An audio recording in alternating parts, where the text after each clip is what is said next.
האם אתם רוצים ללמוד את ריקוד הגמדים?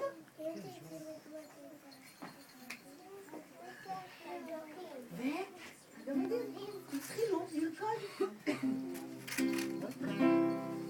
על ראשינו מצנפות, גדעון בטעמון, מתעטף בשכמיות ובחיפזון.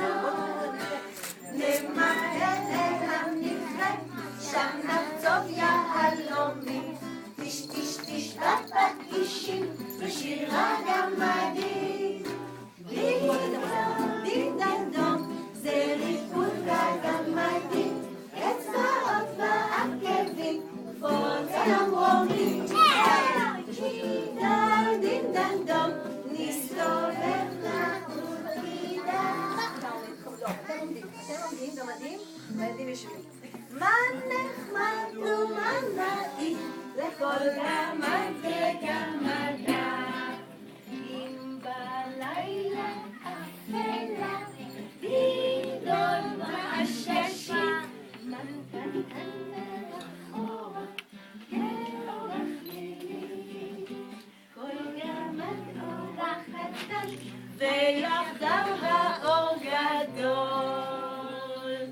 הצטרף על המחר כל גמד יכול, דין דנדון זה ריקוד הגמדים, אצבעות ועקבים פוצם רומים. דין דנדון מסתובב לחוקידה, מה נחמד ומה נעים. ואז הילדים קמו, הילדים קמו ורצו לשאול משהו את הגמדים. הם עמדו מול הגמדים ושאלו את הגמדים,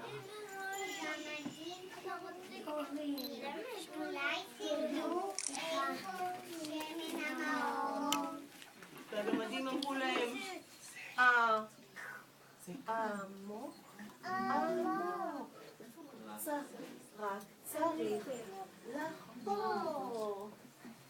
יחד הם נתנו לילדים קרדומים, וגם לגמדים היו קרדומים, והתחילו ביחד לחפור.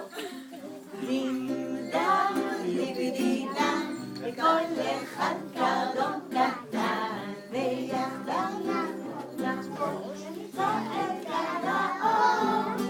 דימדם, ליבידידם, לכל אחד קרדום קטן, ויחדם לחפור נמצא את גן האור. לפתע, הנה באדמה מצאו את כד האור. נתקע ביד שלי משהו. נכון, נתקע ביד משהו, נכון. הנה כד שמן המאור. והילדים כולם ביחד, גם אור מחזיק גם את כד שמן המאור. והם אומרים ביחד, היץ. אנחנו נברש את הקור ונשיב את האור. לפתע, הצלחנו נברש את הקור.